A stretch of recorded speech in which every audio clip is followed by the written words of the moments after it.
Hello and welcome back to Cryptocurrency Trading Masterclass by Wealthy Education. In this video, I'll show you examples about how to trade support and resistance levels.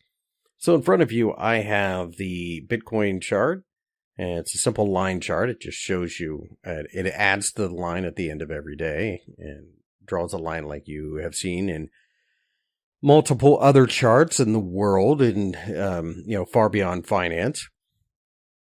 And so the question is, how do we use support resistance to our advantage?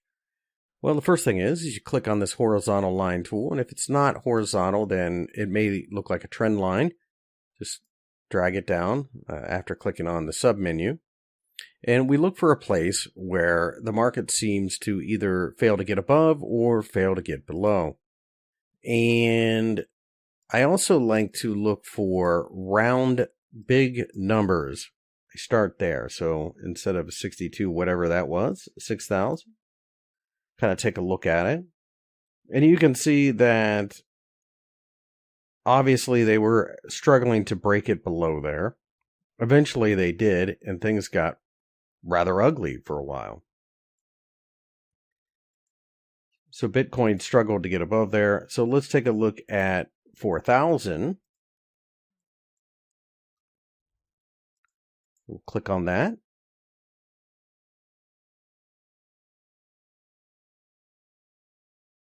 And then let's take a look at 9,000.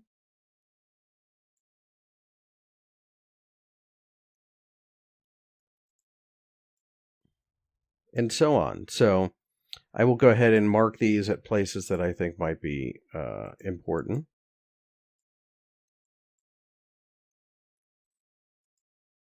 Notice how we shot straight up there and then fell. So that would be a resistance. Notice how it was support all the way back here. This is December of 17. This is June of 2019. So you can see 18, 19 months later, the market remembered that area. Now, in that particular case, I suspect that people that bought here saw it rise and then saw it collapse. That's a massive collapse. That's a $10,000 loss per coin. What happens is people hold on to those. They don't want to get rid of them. And then when they get back to that area, they are more than willing to sell to get out at break even. Otherwise they would have to realize massive losses. So notice here, all the way through here, let me go ahead and draw that line here at 7,000.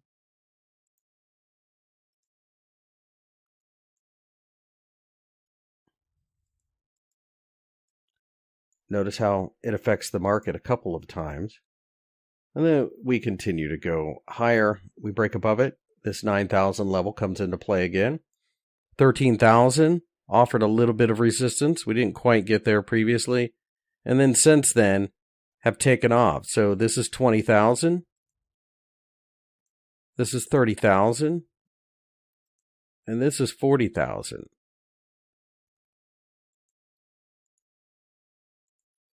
So there's a certain amount of psychology involved in some of these figures as well. There's nothing particularly special about 30,000 other than the fact that it's 30,000. It's a large round figure. But notice how 20,000 matched up with the highs here. That's where it closed. It actually reached towards 20,000 on that daily chart. And if you don't believe me, there's the bar chart. You can see it actually got higher and then pulled back a little bit. And we'll go into bars and candles, or specifically candles later. They tell you the same information.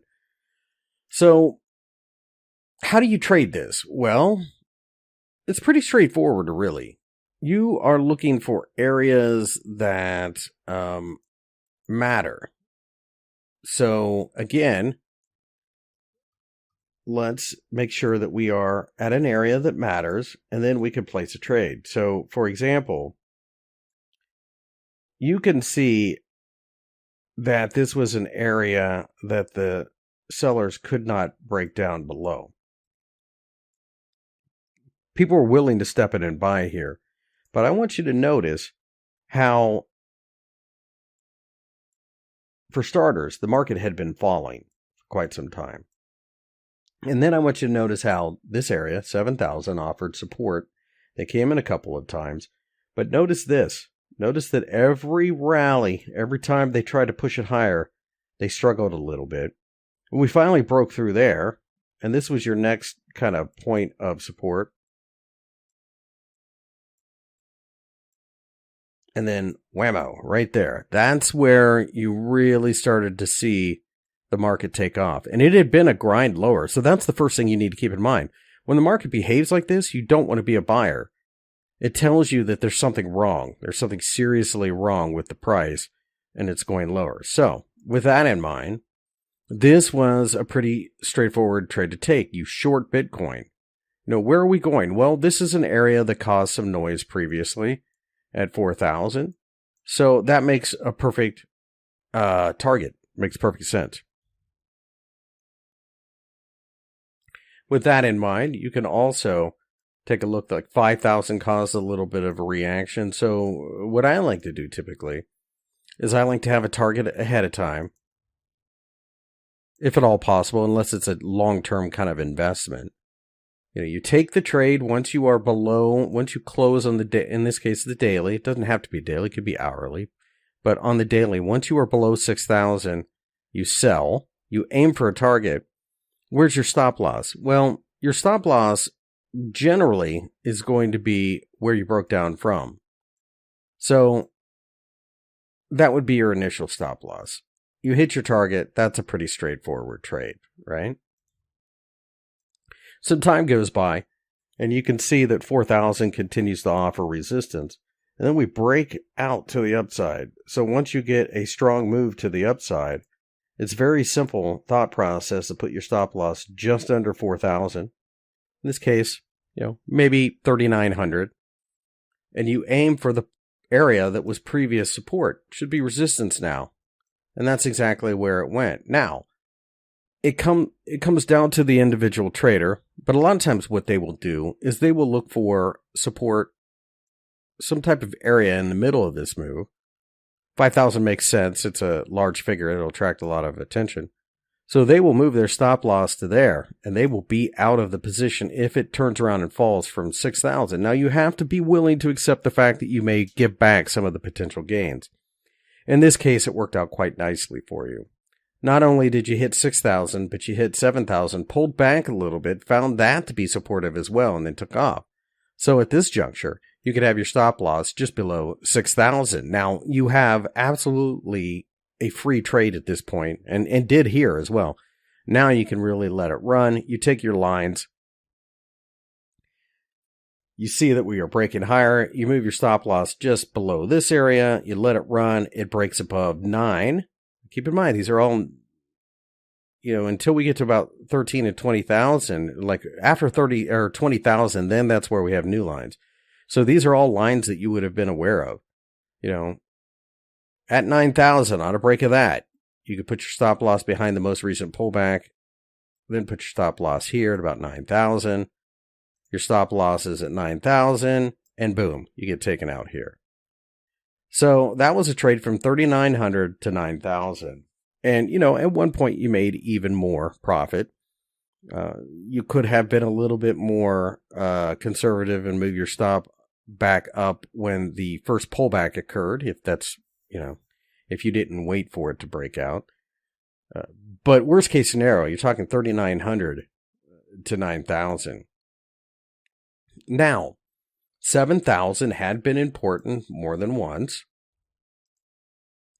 So as you break above there, your stop loss, you're a buyer, your stop loss 69 or 6,900-ish. You can see we take off, we hit the target, the 9,000 level again. You can move your stop loss above there. It pulls back just a little bit and continues. That's a good sign. Boom, you get taken out. You did run into a little bit of trouble here and you pulled back. That's fine. You still made something like 2,000-ish, maybe 1,900 on that coin. You can also see, you can make an argument for, well, this is probably going to be resistance because that's where we sold off from. But nonetheless, it all works out the same way. So you can see how This is like a roadmap. So the question then becomes, what happens if you take a trade and it turns around and breaks down against you? So let's say you take this and you put your stop loss somewhere around 8,800 and it comes back and it takes you out. Well, what happens is your stop loss works and it protects your account from a big loss. You see the same action, you get involved. This time, your trade works and you go racing higher. And you hit the 13,000 target. And at that point, you're looking at 20,000. You move your stop loss up. You move your stop loss up. 30,000 you suspect could be important for no other reason than, it's 30,000. Like I said, some numbers are just big figures that people pay attention to. And so on. And here we are at 40,000. We'll see how that plays out. Pretty straightforward, really, if you think about it. Ethereum, same situation. You could go through and draw lines, and I will do that right here. There's a lot of interest in this area here. So let me pull up the horizontal line. There we go. So let's call this 275. And you can see support, resistance. So it's certainly a line that the market paid attention to.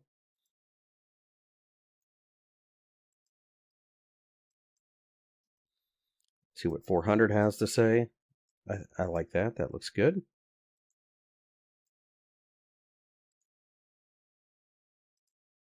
$600.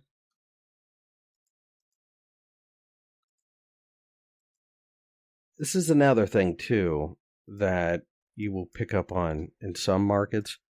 Over time, you'll learn that there might be a pattern. So in Ethereum, as I'm drawing this out, it's becoming obvious that it's about a $200 range between major support and resistance. Now, the one thing that you need to be careful about with support and resistance is to not overdo it. Sooner or later, you're going to come across somebody who suggests, there's daily support and resistance, there's weekly, there's monthly, there's 5 minutes, there's 15 minutes, blah, blah, blah. And that is true. The problem is you'll see some traders go through with the monthly, weekly, daily, 4-hour, hour, half an hour. And by the time they're done, the entire chart is nothing but lines. You do have to kind of focus on the important ones. And I wouldn't be too hung up on 5-minute support and resistance. What makes more sense is to use daily support and resistance on a 5-minute chart. That way you can let the trade run a little further. That's just a little bit of a hint. So in this case, the market had been finding support. You take a trade. You have no idea where we could go except for maybe somewhere up here around 600. But as the trade develops, you notice there's support at 400. So when you take off towards 600, that's where your stop loss is. You break above there, you go to 800. That may or may not meet anything as far as criteria is concerned quite yet. But you notice we pull back, so you would expect some type of resistance there. We come back to the support area. You may or may not still be in the trade, depending on how tight you left your stop loss. Break out above 800. You put your stop loss a little bit below it. Pull back ever so slightly and then break above 1,000. At that point, that's a large psychologically important number, so you figure it's going to act as something, and it does, and you probably get taken out. It's pretty straightforward. We bounce around a bit, we rally. The most recent high is much less, and we break support. So that is a negative sign. So you'd be a seller. Stop loss just above the 1,000 level. You would target this support or resistance level for support. Once you get through there, you probably get taken out. However, you'll notice that when we rallied again, we could not break above 1,000. That's a good place to short, to sell it, put your stop loss in the same area. You're aiming for this area. You didn't really break through yet, but once you finally do, you put your stop loss in the same area and you break down, Stop loss above there. You break down to this one. Probably not enough to get overly excited about moving the stop loss up too much. The question is, do you want to put it up here? Maybe. Or maybe just above 500, just because it's a large number? Maybe. Either way, you get taken out. Now, something that you may or may not have picked up on is like this trade here. So we'll call this trade 1. Let me redraw this. We'll call this trade 1, this short trade 1. And that was when we broke through support and you aimed for this. And you got below and you got stopped out. Well, back up here, we failed again. So this is trade 2. We came down here. We didn't really break through. Bounced slightly. And then broke down and finally got rid of the 800 support level. That's not that uncommon. You know, you can shoot through support and resistance. You clearly can in one shot. But notice sometimes, more often than not, it takes a couple of attempts. And that's because this is an area that matters. And when you see a couple of attempts and then finally breaks down, you almost always see that when we return there, there's a reaction. So that means there's a lot of order flow going to break this down, and there's a lot of support. There's a lot of buying there. And once it finally gives way, that becomes a nice trending trade. You know, it doesn't always just break through right away. Keep that in mind. A lot of times it takes several attempts, but those several attempts, that's tenacity. That's the market telling you it wants to continue fighting and breaking lower. So pay attention to things like that the market is continuing to attempt something. That generally means that sooner or later it's going to accomplish it. In the next video, we'll take a look at how to trade based upon Fibonacci levels.